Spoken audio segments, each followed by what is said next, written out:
All right, let's talk about an economic idea that honestly feels a little backward at first. But once you get it, you start seeing it everywhere, from your own daily choices to huge global deals.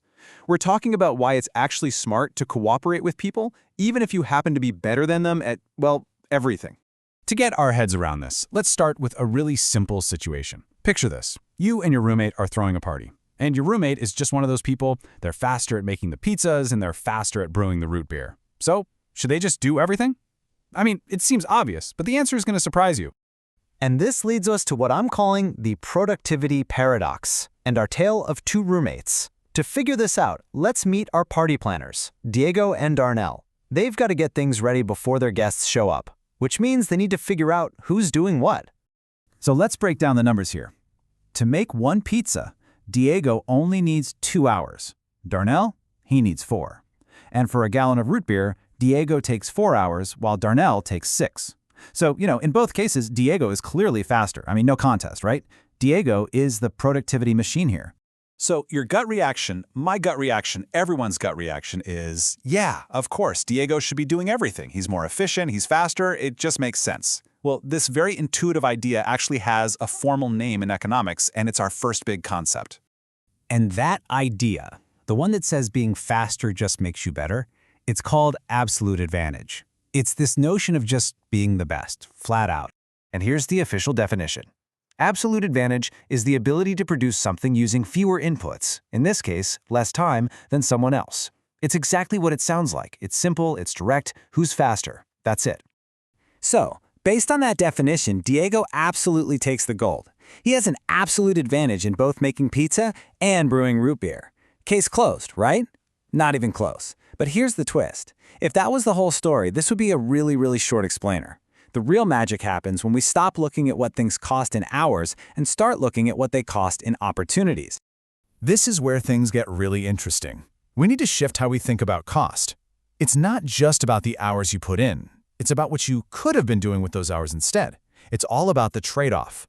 And it all comes down to this one beautiful, fundamental economic principle. The real cost of doing anything isn't the money or the time you spend on it. It's the next best alternative that you had to sacrifice. It's the opportunity you lost. And what we're talking about here has a name. It's called opportunity cost. It's whatever must be given up to get something else. This single idea is the key that's going to completely unlock our party planning puzzle. So think about it this way. When Diego spends 2 hours making a pizza, the cost isn't just those 2 hours. It's what he could have been doing. In those 2 hours, he could have brewed half a gallon of root beer. That's the real cost. Now, what's really cool is when we apply this same logic to both of them. And this idea of opportunity cost leads us to an even more powerful concept, one that's maybe not as obvious as just being the fastest. This is about finding the smartest choice. Okay, so let's actually crunch the numbers on this opportunity cost idea. Look at this table. To make one pizza, Diego gives up half a gallon of root beer. Darnell, on the other hand, gives up a little more, about 2/3 of a gallon. So for pizza, Diego has the lower opportunity cost. He gives up less root beer. But now let's flip it. To brew a gallon of root beer, Diego has to give up making 2 whole pizzas. But Darnell, he only gives up 1.5 pizzas. So for root beer, Darnell actually has the lower opportunity cost. He sacrifices less pizza to get it done. And that right there, that is the definition of comparative advantage. It's not about who's quickest, it's about who has the lower opportunity cost. It's about being the most efficient in terms of what you're sacrificing to do the work.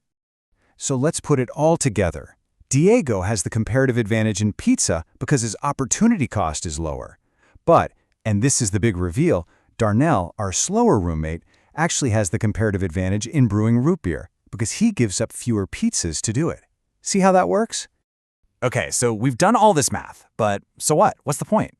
Well, this is where the magic happens. This is the payoff, where we see how finding that comparative advantage lets everyone win. It really boils down to a simple 4-step playbook. And guess what? We've already done the hard part. We identified the opportunity costs, and we figured out who had the comparative advantage. So the next logical steps are to specialize and then trade. And the game plan becomes crystal clear. Diego should go all in on making pizza. That's his specialty. And Darnell should put all his focus on brewing root beer. They each lean into their strength, their area of lower opportunity cost. And here's how they both win. This is the payoff. Look at Diego. If he makes root beer himself, it costs him 2 pizzas. But if he specializes in pizza and trades with Darnell, he can get that same gallon for, say, 1.7 pizzas. He wins. Now look at Darnell. Making a pizza himself would cost him 0.67 gallons of root beer, but by trading, he can get a pizza for just 0.6 gallons.